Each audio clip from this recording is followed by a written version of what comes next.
This series contains adult language and descriptions of graphic violence. Listener discretion is advised.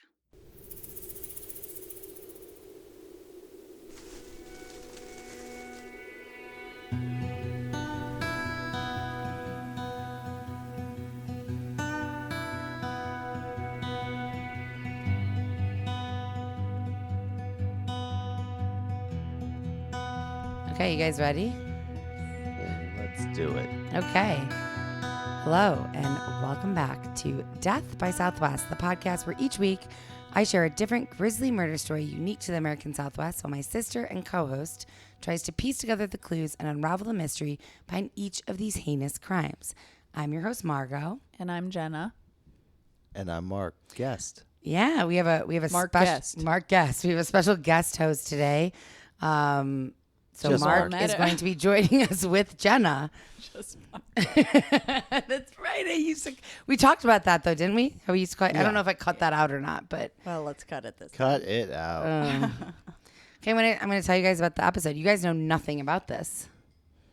Obviously, that's the whole point. I'm going to tease the episode for you. So today, we'll venture into the perilous and often dark world of the adult film industry as we follow the rise and fall of a once budding adult film star, Timothy John Boham. From Nebraska to Hollywood to Colorado, we'll follow Timothy's journey filled with small town values and big city dreams, love and loss, good versus evil, and ultimately, a murder. Oh, shit. And pornography. True, yes, and pornography, definitely. Is that his real name, Bohan? That is How do his you real spell it? Boham. Oh, that's Kinda exactly sounds like how a I porn spelled it. name. Yeah, it does. But that's not his porn name. Oh my gosh, He what picks is a his? different porn name. What's Does his he have a name? different Ham first- Bone? Yeah, that's true. That's a good one, yeah. That's not it. It'd be good.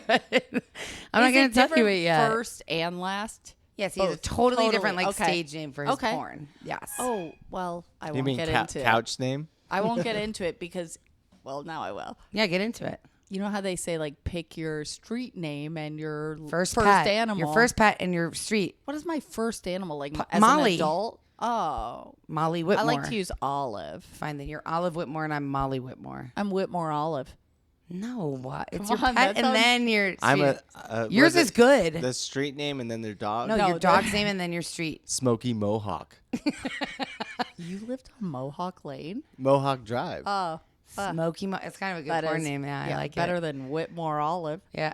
No, Olive I know, but I like Whitmore What about Olive. Or you could be Whitmore Mitzi Olive. Whitmore or Or- Fritzy Whitmore. No, what was my goldfish's name? Fred Whitmore.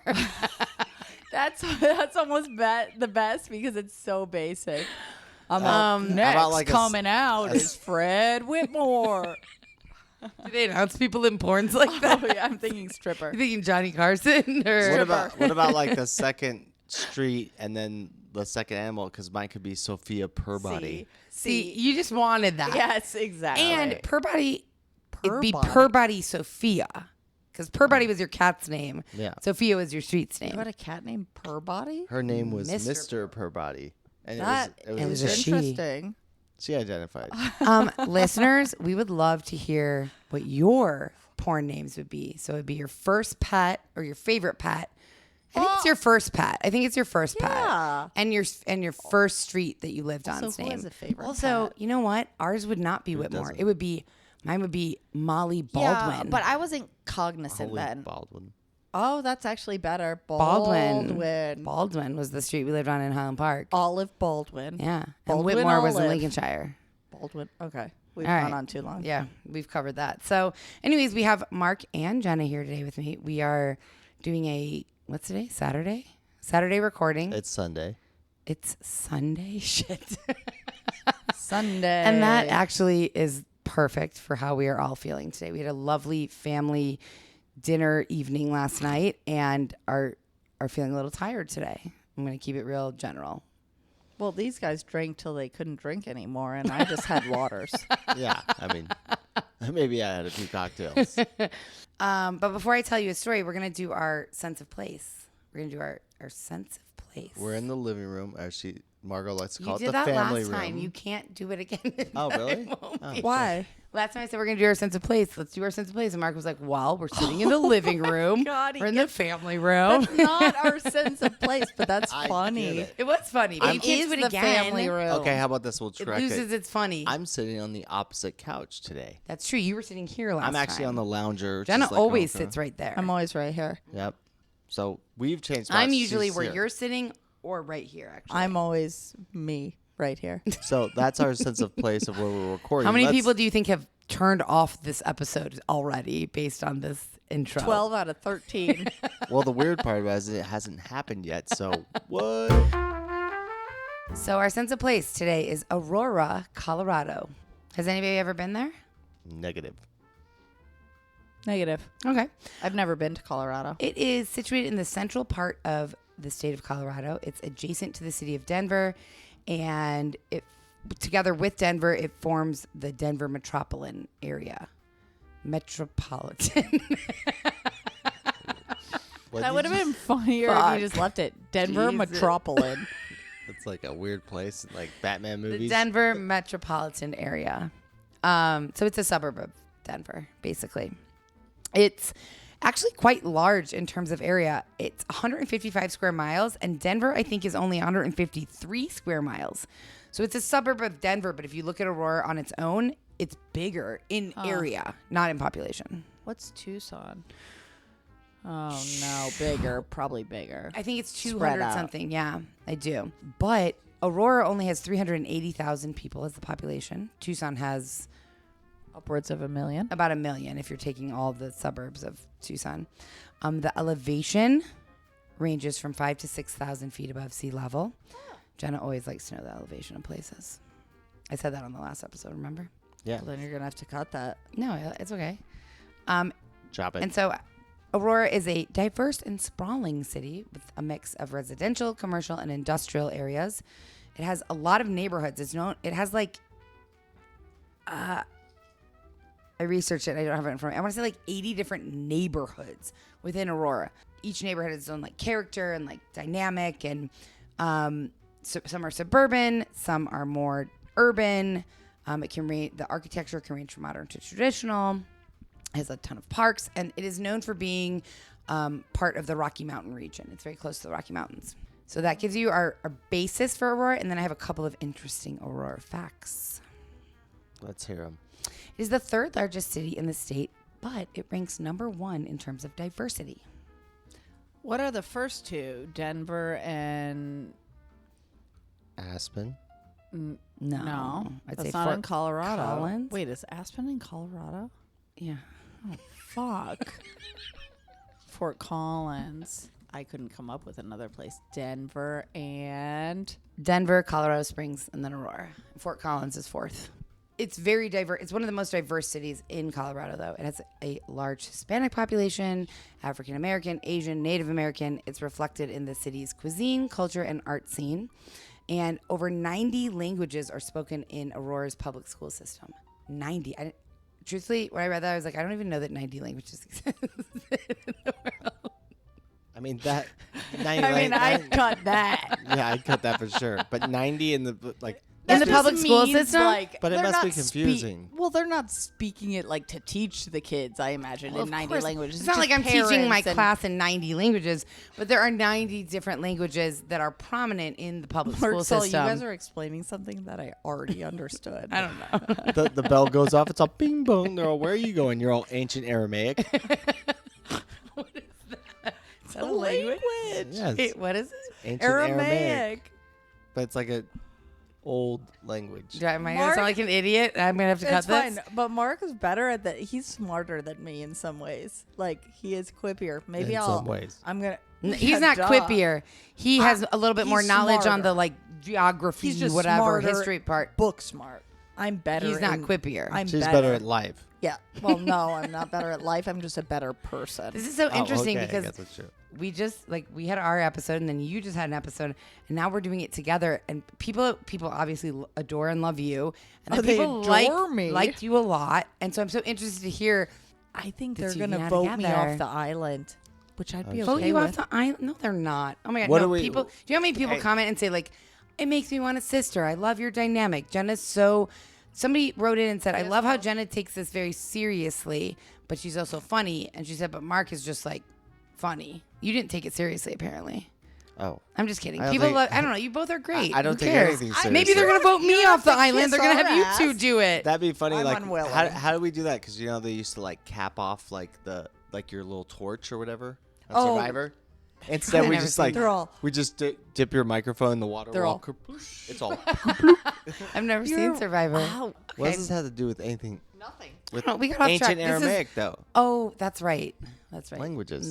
I've literally never heard that word in my life. You've And never I feel heard like I'm the in word Aramaic, even if you didn't know what it was. never heard interesting. it. I feel like I'm a fairly educated person. I've never heard Oh, that Like word. that's Sumerian text. Yeah. I've That's heard a different one. Sumerian, of course. That's yes. interesting. Aramaic. I like that word, but I've never heard it. It's ARAMAIC or I something. may be wrong, but I believe Wow. that's what the Dead Sea Scrolls is written in. It's like That's an ancient, interesting. It's on the ancient lookup Aramaic. list. It's actually. I believe that Sean Thompson, our human GPS, is probably going to have things to say about this. Oh, we know we will. I'm sure he will. I'd be Well, very grateful for apparently it. Hit has us up, a bro. lot of things. To say. Okay, Oh, next fun Mark's fact. just WhatsApping everyone. Keep giving those shout outs. Aurora is hugely popular for brewing their own beer. Apparently, Colorado is also like generally known as a very popular craft beer place. So I found this from So is every place that has water now. Thinking that. fine. But what most don't realize is that many of the people who are firing up the tanks and brewing their own beer are also the same people that are filling important roles in the community. So Chaluna Brewing, the co-founder is Javier Perez Coach. He brews in the evening, and during the day, he's a very successful physician in the ER at the VA hospital. Wow, that's interesting. He's a brewer and a doctor. Yes. And him and his wife also founded, so they founded this Chaluna brewery inside of Stanley Marketplace, which is an old aviation plant with 50 local shops. And that also is an interesting thing because I'd like to go there. What does he Sounds have, cool. like cracked rib IPA?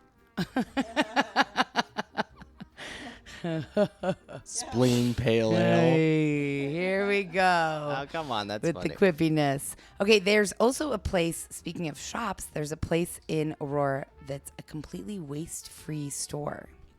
It's called Zero Market. It's Colorado's first waste-free store. Everything you find, nothing goes into the landfill. Everything is either recyclable or Composted. compostable. Bulk foods, body and skin products that are free of plastic and plastic wrapping. To-go containers and cutlery are made to be reused or are compostable. Like literally everything, every single thing in the shop is waste. It will never end up in a landfill. That's kind of cool. It's pretty dope. What's a body and skin? What does that mean, body and skin product? Like beauty products, you buy like beauty products and they have like little plastic wrapping on the top. okay, It's like, yeah, none of it has any of that. And the bottles they come in are all either reusable or compostable or made recyclable. from. Right. Yeah. It is a top digital city. It was in 2008. Aurora was ranked the top digital city in America among cities with populations 250,000 or more for using technology to create a seamless environment between local government and its constituents. I didn't research it beyond that, so I don't have more to say except for that. I don't know what it means. That could be a lookup list. I wasn't really listening. And I have two more facts. We've talked about this before. Do you Let's remember hear what sister cities are? Because we talked about that for, I don't know, Tucson or something. Yeah, but I forget. Do you Something know what like sister cities are? they like give and take to each other. Something like something. Not Yeah. like the Twin Cities. Right. No. Sister cities. Sister cities are like, I actually don't have it in front of me, so I'm going to go by memory here, which may be incorrect. But sister cities are like major cities. You connect with another city in the world, like in a different country, and you share Trade goods and whatnot. shit. Somebody look it up while I tell you what the sister cities of Aurora are. So Aurora has a sister city program. It was established in 1972, and the city currently has 5 sister cities. I'm going to massacre all of these names. Shizhushan. Okay. I forgot that. We can't get 90 languages over here. We can get basically one. Shizhushan, China. Oh, well, yeah. Tarija, Bolivia. Well, yeah, you did right. Asogbo, Nigeria. Sogbo, Aurora, Illinois. And Higashiomi, Japan. Sichuan. Sichuan. That's probably better. That's right. That's better. That's how I'd say it. Yeah. Sichuan. Good job. Well, I don't know if that's how you say I it. think that's true. Did you look up what sister cities are? Yeah. Okay. And A sister city, county, or state is a broad-based long-term partnership between two communities in two countries. Sister Cities is a national initiative begun by Dwight D. Eisenhower shortly after World War II to develop economic, cultural, and technical exchanges between U.S. cities, counties, and states with corresponding communities worldwide. That answers it, right? Yeah, Perfect. no, it totally does. Last fact. In 1992, I wish you had a quiz for us. you don't know sometimes anything about Aurora. I know, but sometimes you do quizzes for I know, the me, and trivia's Mark more would fun. get them all right. Well, possibly. Oh. Okay, but anyways, go on. So what's the last fun fact? It was the location where a movie in 1992 was filmed. Okay, can you give us a little more insight?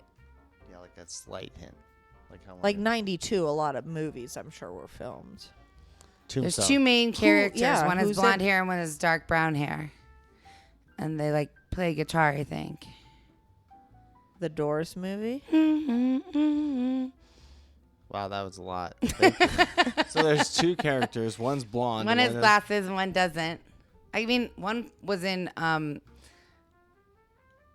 with the cat. a movie with a cat. Wow, you're really Andy Michael Michael Austin Myers. Powers. Right, one was in that. Oh. Mike Myers was in, yes. Are Austin we not Powers, talking and he was also in this scary movie. Mike Myers? 1992. Halloween? Oh, I know what it is. Oh, no. It's Told ya. it's from Saturday Night Live. God, I can't think of it right now. Jim Brewer. Dana Carvey was also in it. Yeah, it's They like hung out in the basement all the time. Wait, the one I just talked about? No. Oh. I've totally seen it. Of course you have. I'm You've drawing both a seen blank it. right now. Okay, but You know you know what this- it is? Who's in it? Dana Carvey and Mike Myers. Yeah, they're in like a gremlin. They're driving Wayne's around. World? That's right. Yes! Okay. She nailed it. You did not. I know. I was like, He blanking knew it, but like, yeah, But I you get got why it. you didn't You say know- the actors. You right want to know off why? the bat. Because like immediately I go to my favorite line in that movie is when Mike Myers goes up to. So he's weird like how in a he knows concert. this. He goes to a concert. His girlfriend's that one. blonde girl- chick. No, she's like a Asian woman, and she's all like attractive and whatnot. And Oh, shocking. oh, stop it. So, anyways, he goes up there and he's like, "Hey, man, my girlfriend's in there." And he's like, "Listen, bro, a lot of guys' girlfriends are in there." See, and I would have I couldn't tell you one line from Wayne's Wayne's World. World. That's what that humming was. can. I mean, But, you're like- not really hitting the tone. Also, you could like say a line. We were talking the other day, and I said like, "Oh, Legends of the Fall is one of my favorite movies when I was a kid. Love that movie." Yeah, of course, Mark. And you has a line. immediately like came out with like a fucking line from What it. about A River Runs Through? Is that what it is? A river? The That's River one of Runs my- Through? It was Brad Pitt. Yeah, Yeah. You have and a he's line also in from Legends of the that? Fall. He's also in Legends of the Right, Fall. but do you have A River Runs Through It line? Oh yeah, yeah. The best line in the river runs through it, and he's like, "What are they?" He's telling a different joke, but he's like, "What are the fish biting on?" He's all the end of my line. See? Yeah. Let's take a quick break.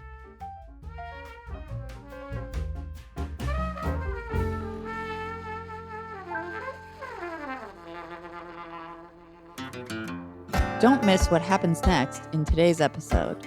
We'll be right back after a short message from our sponsors.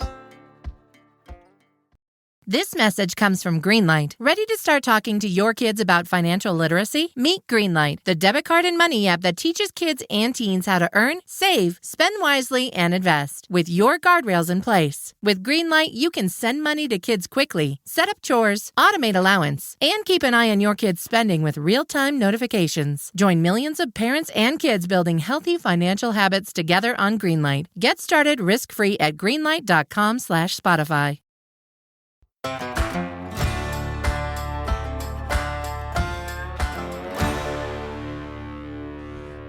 Okay, you guys ready? We're going to jump in. We did our sense of place. I'm sorry I didn't have any trivia for you, but we're going to jump into our story today that has a lot to do with the adult film industry. And Timothy John Boham is who we're going to learn about first.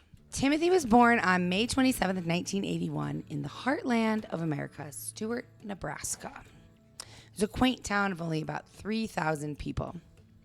He had an extremely religious mother, Susan, and a pretty vindictive and abusive father, Tim Sr. And he also had a sister who was 2 years older than him, Catherine.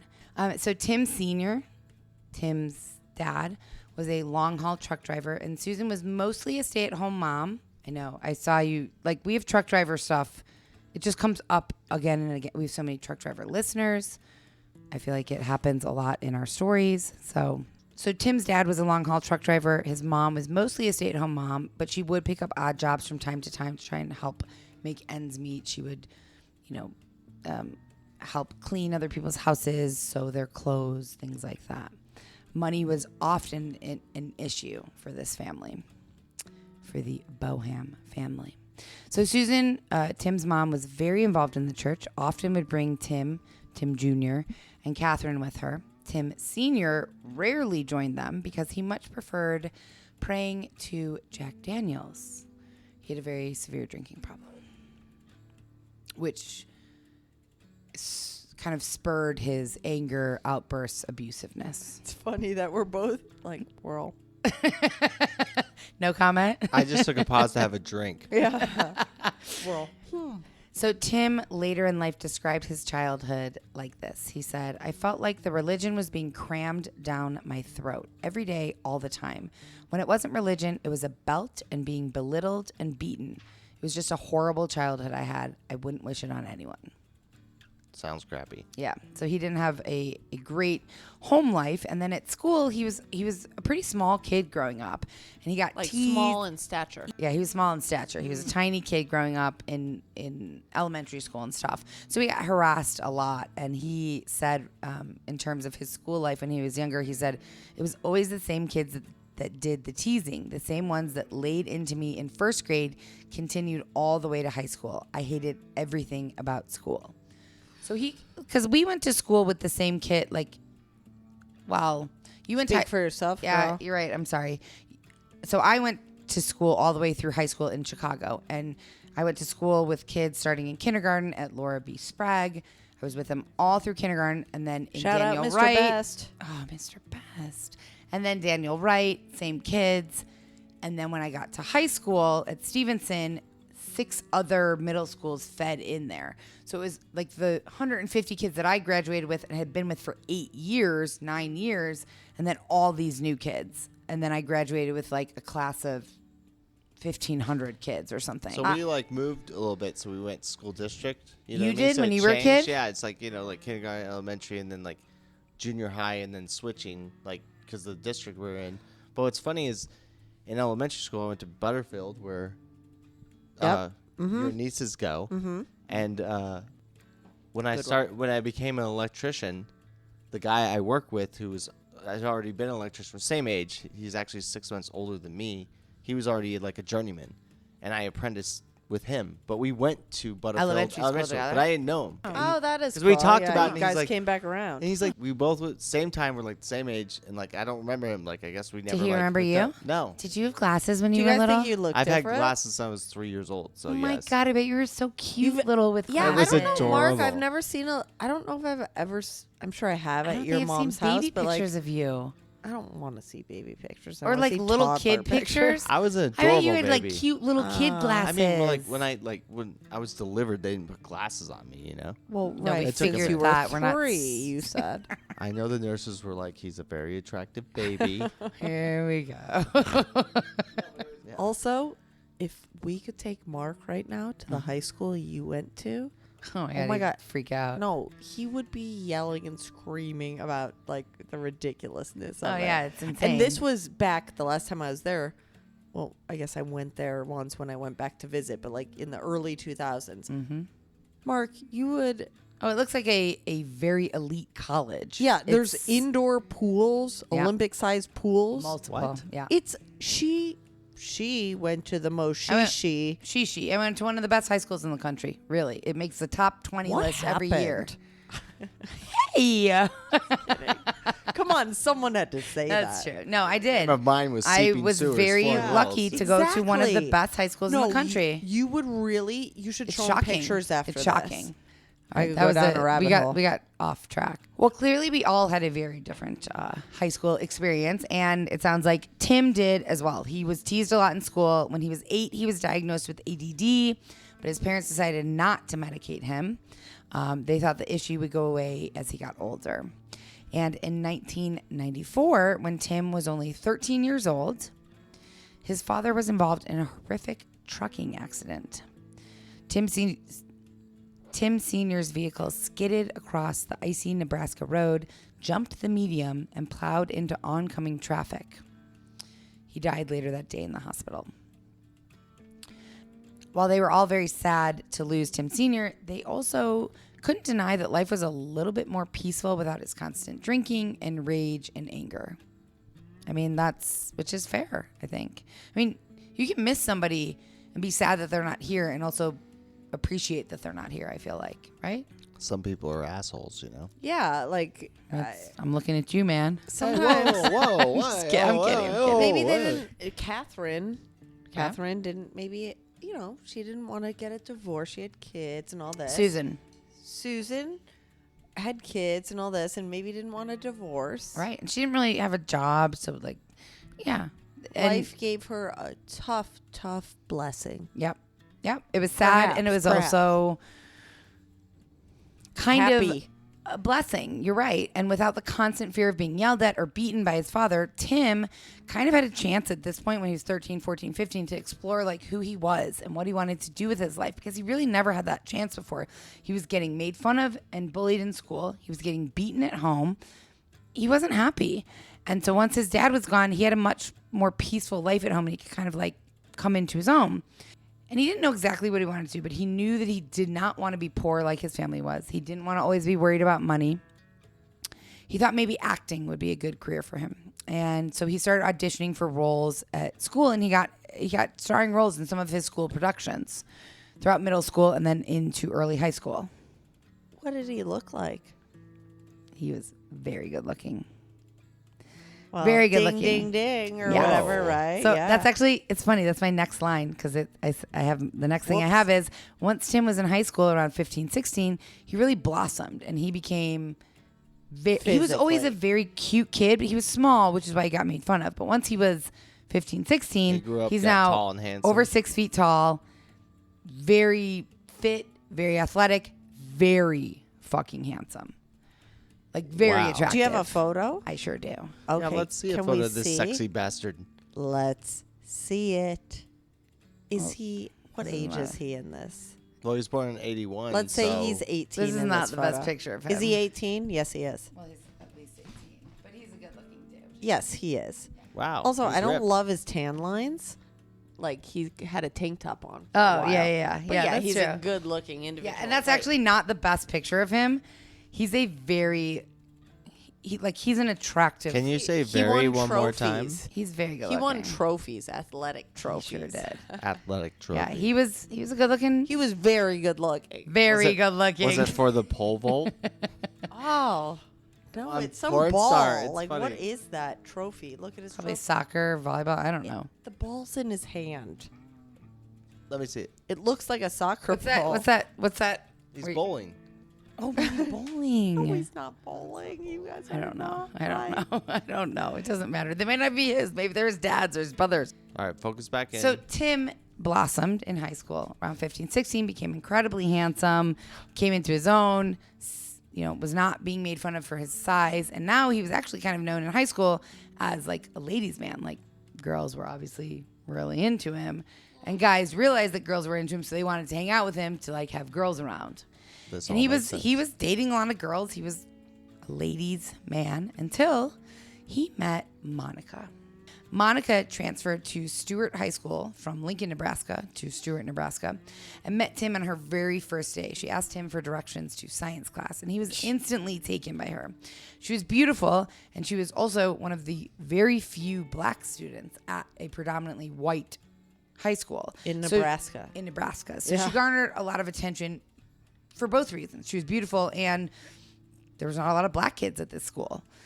Tim said, quote, "She was so different from the average ho-hum Stewart, Nebraska girl.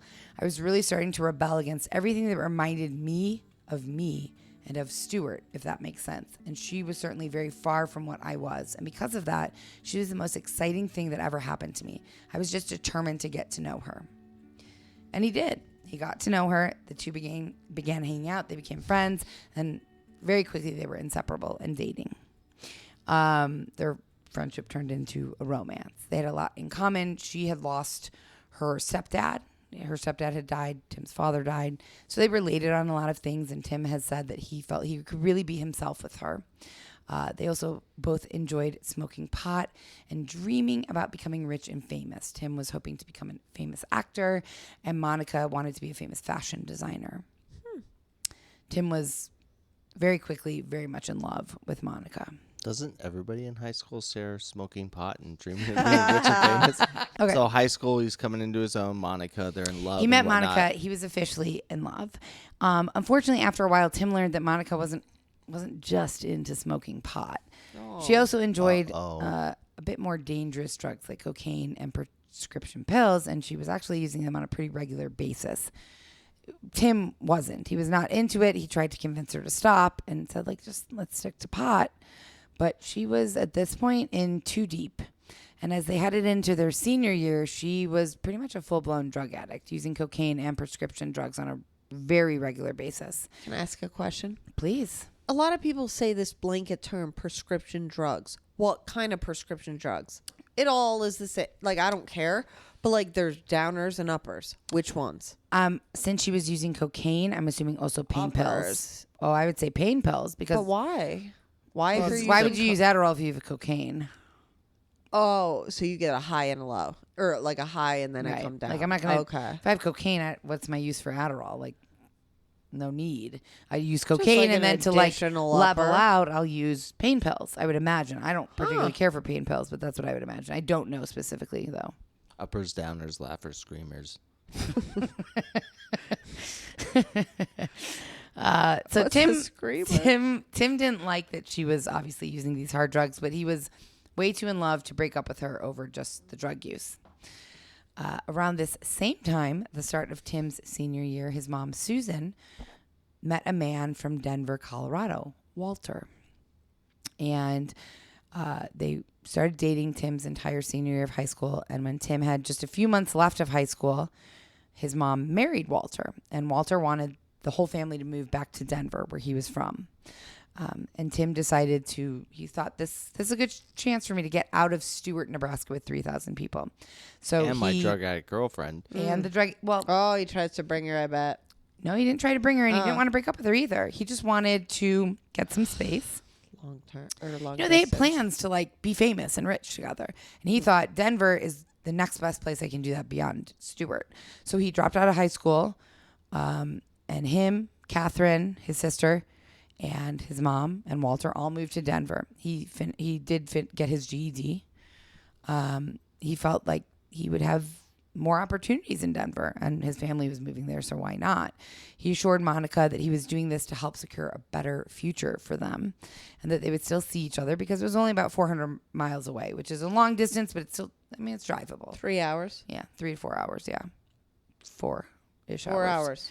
4 hours. 4 hours. 4.5, perhaps. I don't know. 4 to 5 hours. Depending on bathroom breaks and snacks, it's 5-hour trip. It's a 5-hour trip. Okay, 5 hours. 5.4. So glad we hammered that out. Thank God.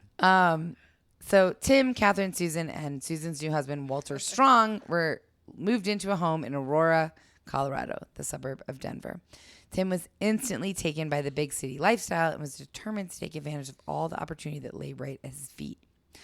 And as we said earlier, from a young age, friends, family, and even strangers, there are some stories of strangers being like, whoa, he's such a good-looking kid when he was younger. So people were taken by his just kind of natural attractiveness.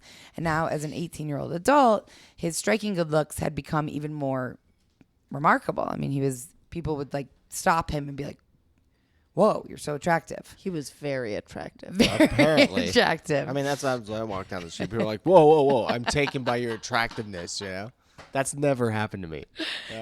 I would love it. Someone's like, yeah. Someone's Thank all, whoa. God that never happens I've been tomorrow. taken over by your attractiveness. Thank God, because Mark would God, just I skip would roll through with the it. rest of the day and then like He would jump be to Mars. unbearable. He would be Yes. unbearable. Like literally, if that happened to me, the He would next suck his Mark would own be like- dick. Cut that. Sorry, but he would.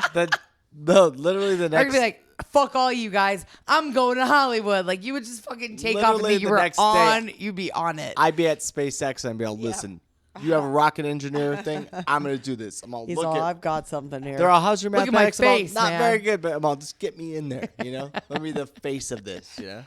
Jeez. So anyway, striking good looks. Everybody's like, hey, what's Striking up? good looks And quite Aurora. remarkable. And so he was Very encouraged by striking. friends and family to use his good looks to his advantage. So he decided, he had been into acting in high school and he thought, well, maybe I can model. So he thought, I'll pursue a modeling career. Seems natural because he was very good looking. Very good looking. Extremely good looking. So he had headshots done. He was quickly signed by Maximum, I saw it both ways, talent agency in Denver.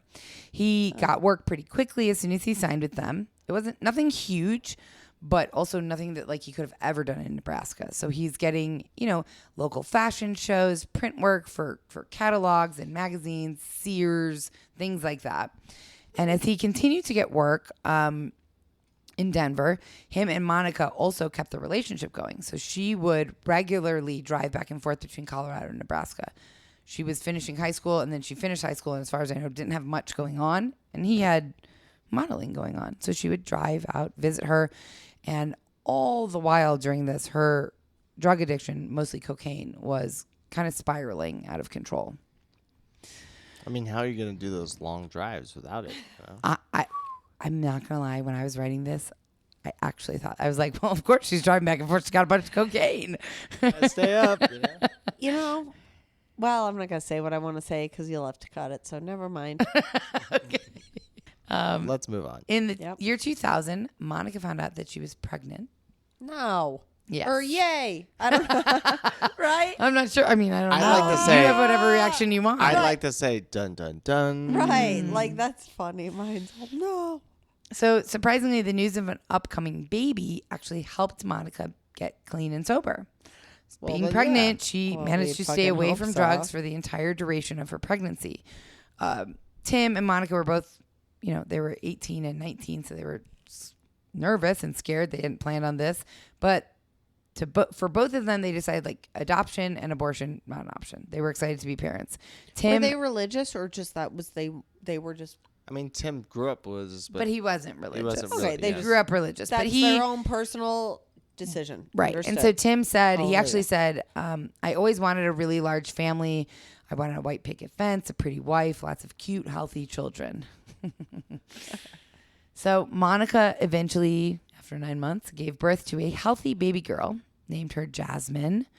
And Tim was ecstatic about this little baby girl, Jasmine. But Monica fell into a very deep depression after she gave birth. I bet. Tim was still modeling in Colorado, traveling back and forth to Nebraska to help take care of Jasmine with Monica in Nebraska, go back to Colorado, do modeling. They were still set. They're still separate, yeah. Interesting. Okay. And he kept noticing every time that he went back to Nebraska, like Monica's not only very depressed, but her drug habit had picked back up now. Oh, she got right back on the powder. Right back on the cocaine. And she had pretty paralyzing depression at this point. So Tim realized not only is this not sustainable to be like driving back and forth between Denver and Nebraska, but also this is not a good environment for Jasmine to be living in. And so he decided to take the baby and go back to Colorado for good. like a kidnapping center, or just like I'm taking it. Yeah. I don't think it was a kidnapping. I think it was just more of like you're depressed and on cocaine, I'm taking our child. Good luck. Wait, and left her. And left Monica in Nebraska, took Jasmine to Colorado. And that's it. He was Monica like, and I'm Jasmine. going to raise this baby by myself. Monica wasn't thrilled about it, but she also was super depressed and very high on cocaine. So there wasn't a lot of struggle there. He just took her. And then about a month later, Monica died. What? Overdose? No. Drug overdose. I'm sorry. Yeah. I didn't mean to scream.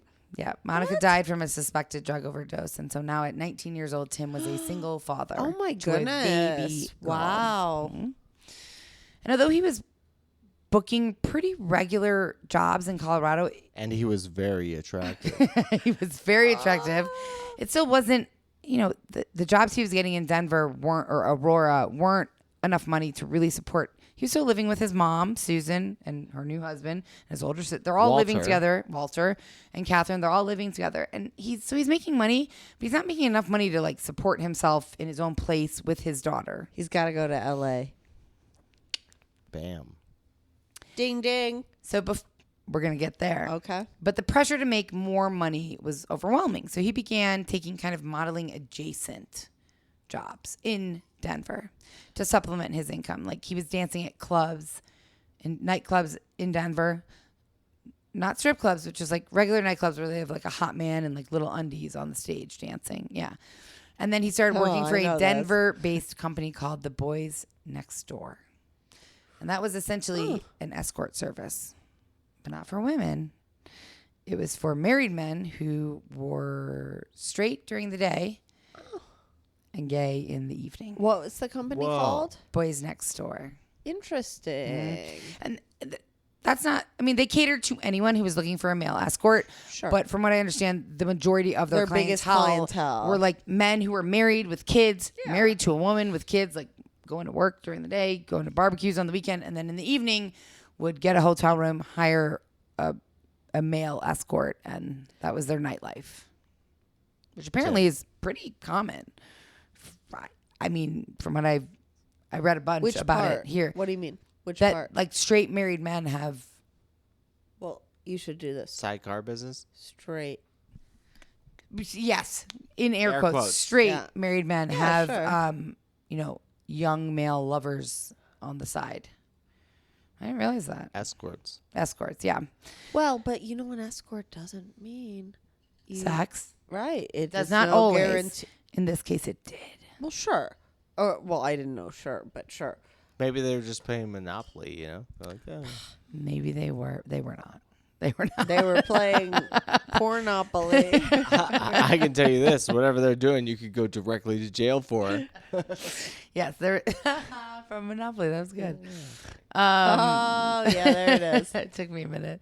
So Tim began getting he's very good looking and also very personable and charming. So people like He's getting booked like crazy. he got booked like crazy. He had a lot of regular clients. And Where's this Tim wasn't now? his first choice, but he was finally making enough money to afford an apartment for him and his daughter. And he was not just like surviving, he was actually doing okay.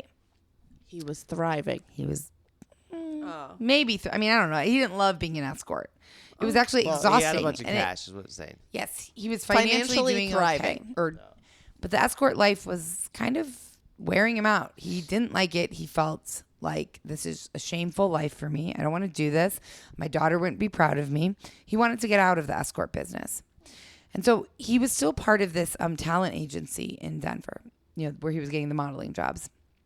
And people told him, his friends and coworkers there said, like, if you really want to make it as a model, you can't be in Denver or Aurora. You got to go to LA or New York. And so in the spring of 2002, he arranged for his daughter to stay with his family, stay with his mom and sister, and he packed up and headed west for LA. You don't want to miss what happens next in today's murder story, so don't go anywhere. We'll be right back after a short message from our sponsors.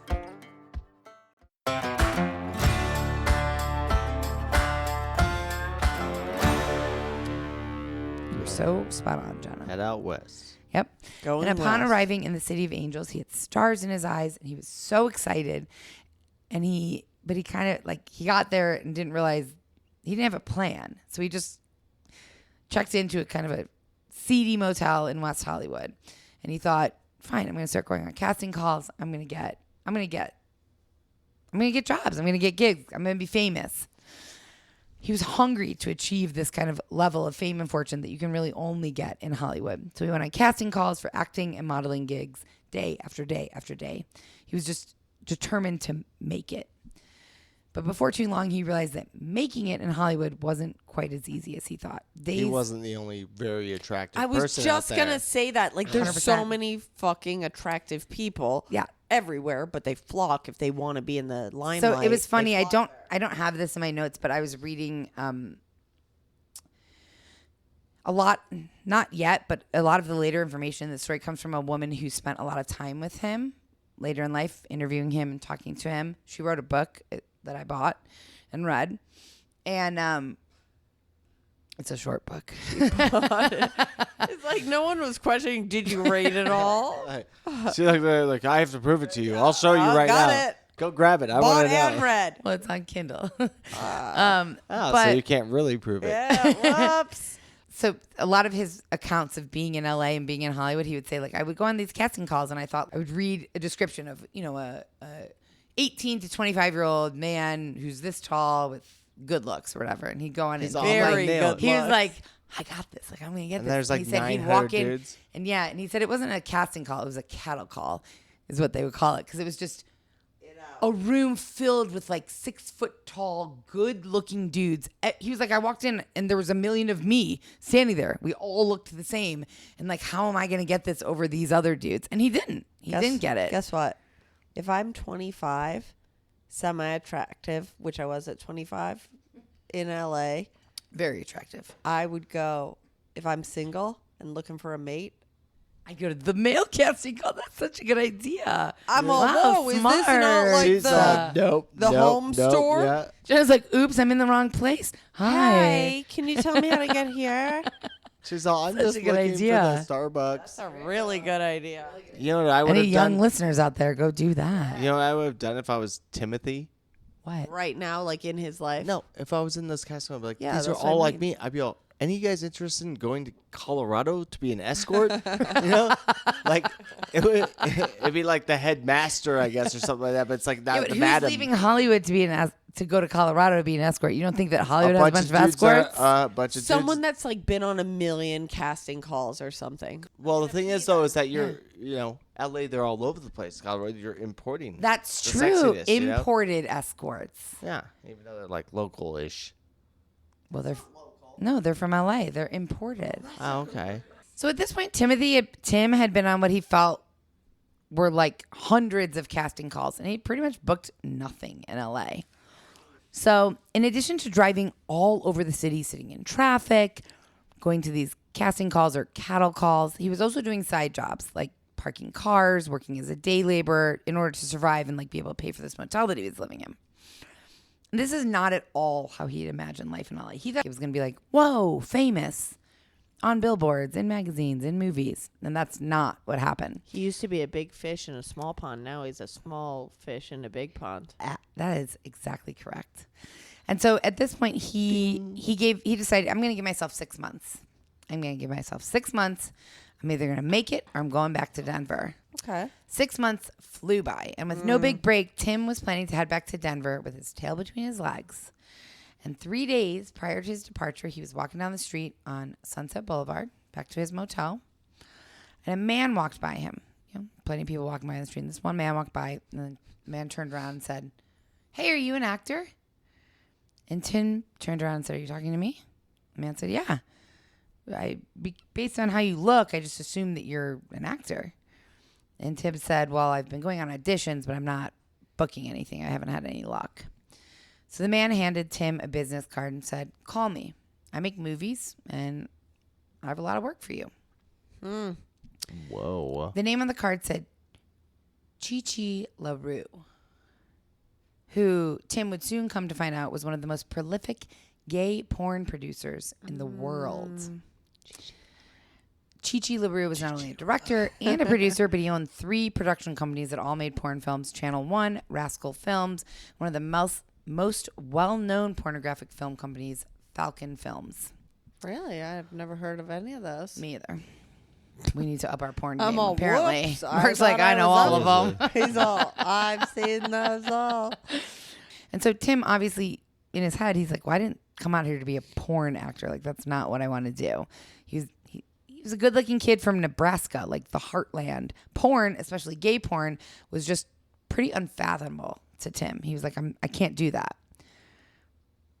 But he was planning to have to leave LA in 3 days and go back to Denver. So he was feeling the pressure. It was closing in on him. He had to make money for himself, for his daughter. And like to go back to Denver and be like, yeah, I couldn't make it, felt embarrassing. So with that impending doom of like having to go back to Denver and be like, I couldn't make it, he called Chi LaRue. Tim said, quote, I literally gave myself 6 months to make it in Los Angeles or I would go back to Denver. I had 3 days left. I was hungry and tired. Literally, I was hungry. I also had a kid to feed back in Denver, so I just didn't have many choices left. And Chi LaRue convinced Tim that his life would be so much better if he'd be willing to just, quote, perform for money. In other words, do porn.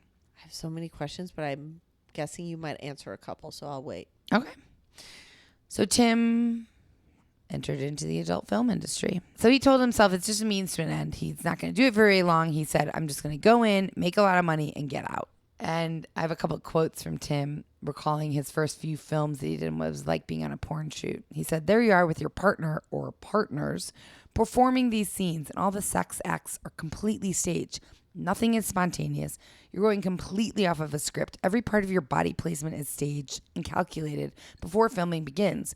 There are people standing around you on set, camera guys, stage people, script people, makeup people. At least 30 people at any given moment are standing around you watching you have sex. It's really, really hard. Eventually, you kind of get numb. You have to, or you can't really do it. He said, the first time I filmed a scene, I was awful. I had to be reshot I don't know how many times. I just kept thinking, someone I care about could see this one day. Someone I know could say, there's Tim. He's such trash. Look at what he's doing. When that was in my head, in my space, I couldn't perform. I just had to go numb and I couldn't concentrate. On my first shoot, the director finally said, hey, just go over there and have a drink and loosen up. Do something. We're losing a lot of money here. I wish I would have just, at that point, left and never come back. That was a sign for me to just get the fuck out of there. But I didn't. I was so desperate for money, I made myself do it. And after I started doing it, it became routine, like going to the gym. You just did it. And he did do it. He rose to fame very quickly in the gay porn world. He had the stage name Marcus Allen, which was a famous football player. Shit. That's What? what you were supposed to quiz us on. Give us a clue and shit. It's Yeah, too it was late. We porn would have never name. guessed that. How could you have ever guessed Marcus I don't Allen? know. It actually, that seems kind of in the realm. Not that that's like a sexual name, but like No, it's not. Mark and Do you know who that? Have Rick either of Allen? you ever heard of that? Marcus Allen? no, No. no, I've never heard of him. He's but a it's famous football player who apparently like, said on what like, team? I have no idea, but he apparently one of his most famous quotes is, Take it. Just "I do just it. wanted to get in there, make a bunch of money, get out, and retire." And so that's why he picked that name, because he thought, I'm going to do the same thing with the gay porn. I'm going to get in there, I'm going to make a bunch of money, I'm going to get out. And he did. Between 2003 and 2005, he filmed dozens of porn movies. He didn't identify as gay, but he considered himself what many people in the industry called gay for pay. Like he was gay. If you pay me enough money, I'll be gay. Thank you for that explanation of gay for pay. I was confused as well. I'm all, like, what's gay for pay? Okay, fine. Some of his most popular films were Never Been Touched, Body to Die For, Road to Temptation, Dirty Young Bucks, A Little Big League, and Through the Woods. He also appeared on several covers of different porn magazines and did numerous layouts for the interior of porn magazines, and he won several awards. Do you have photos? I do. I will post them and I will show you. So these years that he was rising to fame in the adult film industry, it was hard on him. He didn't exactly love doing the porn. He wanted to have sex with women. He didn't really want to have sex with men, but the money was too good. And honestly, it was hard on him less because of the porn, but more because he had to lie to his family. No one in his life knew this was happening. He was completely leading a double life. Yeah, he didn't have any like emotional support, right? Like he couldn't tell. Maybe like He told no one. acquaintance in LA, but like no one that he actually gave a shit about. It sounds like, at least, it sounds like he didn't. He had no couldn't one. say. No, he didn't. He was living a double life. He was splitting his time between LA and Denver. He spent about 2 weeks every month or every other month in LA, and then the rest of the time he was in Denver with his daughter. But when he was in LA, he was just filming for like 2 to 3 weeks straight. He'd go back to Denver for a couple of weeks, go back to LA. And no one in Denver they thought he was there like on modeling shoots and acting gigs. So, like, when he said, oh, my gosh, someone I care about could see this one day, all I thought about is his daughter. What's his daughter's name? Jasmine.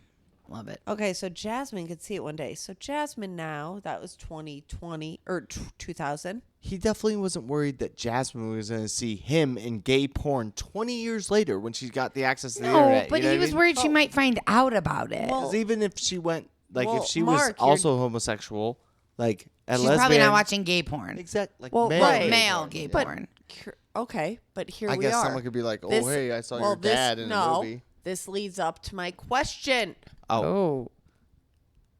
If Snappy. you found out that your father you're like so it was 2000ish, so it's 20, she's like 18. 2000. She's only 3 to 5 years old at this point. right, but now today Like later. she's Yeah. mid 20s ish. Yes. Whatever happens to her dad, I don't know yet, You don't. but it came out somewhere. Like That something came out. He was a huge So if gay your porn dad star. was a gay porn star that you never knew about, would you look it up online? I would, but then I would ask someone else to. I wouldn't. You know, you'd want to see, but you wouldn't. You just want to see if his, like, acting Yeah, was you good? just like, come was on. he a If you cable knew guy your or dad something? was Yeah, there's a little fuck- curiosity there for sure. That's all For I'm sure. saying. I'm not saying like I'm all. Oh my That'd be god. honestly, that's a great question, and that'd be a hard decision because if I knew, I mean, I can only put this in the context of dad, which grosses me out. Whatever. But like, let's say I found out today that Whatever. dad was doing gay porn, Right. back in the 90s. I would want to look, I'd and want I to do see, this, and I'd I blur my wouldn't want to eye, see. and then I'd ask Mark to watch. Yeah, And I'd we'd be make like, you I watch. can't watch it. Heck yeah. I couldn't. Well, John. He's all, I cannot look away. Okay, back on track. All right, back on track. So That's Tim it. was hating lying to his family. He was hating lying to his friends. He was worried that someone would eventually find out that he was doing gay porn. And also, when he would go back to Denver, his mom would be like, "Oh my God, what did you just go do? What modeling shoot were you on? What movie were you in? When can I watch the movie?" He was all, I was in the woods. And she was like, he would be like, "Oh, it's coming out, I don't know, maybe next year." Like, he'd have to keep lying and pushing them off. He kicks that can down the road. Kick that can down the road. That's exactly right. The double life was becoming too much. He felt a constant internal conflict between the values that he was raised with and his current life choices. So he began kind of spiraling. He was drinking. He was doing drugs. He was showing up late to set. He was angry to the point where other actors actually didn't want to work with him on these porn shoots. And Tim actually said, Three. "What? Sorry. What'd you say?" He said he's angry. angry. He was. He became angrier and angrier as time went on. Every movie that he did, he was like more and more angry. And he was quoted as saying that working in the porn industry slowly rips away your soul piece by piece. And so finally, one day he was in LA. This was in 2005-ish. Obviously soulless at this point. Completely Like soulless. just one scrap of soul. Yep, just a little bit of soul left. He's in the bathroom preparing for a shoot, and he said he was recalling this in a later interview and said, "I don't know what clicked or what happened exactly, but I was standing there shaving, looking at myself in the mirror, and I said, 'You are such a loser. You should be doing so much more with yourself. What if Jasmine finds out? What if she knows? She'd be so ashamed of her own father.' I just couldn't take it another day. I thought any job anywhere would be so much better than this. So I finished shaving and I said, fuck it. I can't do this anymore. I'm not doing this anymore. Whatever happens, happens, but this is over." Packed up his shit, got in his truck, and drove back to Denver. Left that shoot, never filmed He the never movie, filmed it. and just left and never looked back. Well, guys, if you've made it this far, I am very impressed with you because this was a different kind of episode. We've obviously never done 3 of us on the mic before, and it was kind of unplanned, but we had a lot of fun doing it. Not sure if anyone is actually going to enjoy it, so we will see if it ever happens again. But this is a 2-part episode. The recording was actually 3.5 hours, so this is part 1, and if you want to find out what happens to Timothy and where this murder actually occurs, because we haven't even really gotten to anything murderous yet, then you will have to tune in next week for the conclusion. And we would also really love your feedback. I know this one was a little hectic. I think we could all probably do this together once in a while, have it be a little bit less crazy. But would love to hear your thoughts on if this is something that you would like occasionally, or if you prefer when it's just me and Jenna or me and Mark. Anyways, thank you for listening, and hopefully you will tune in next week for the conclusion of this very crazy 3-person special episode. Love you guys. Thanks for listening. Bye. Death by Southwest is hosted by Jenna Schneider and Margot Carmichael. Executive produced by Margot Carmichael. Produced by Jenna Schneider. Audio editing and sound design by Margot Carmichael. Music by Soundstripe. And a special thanks to Edward R. Murrow for letting us borrow his famous sign-off phrase, "Good night and good luck."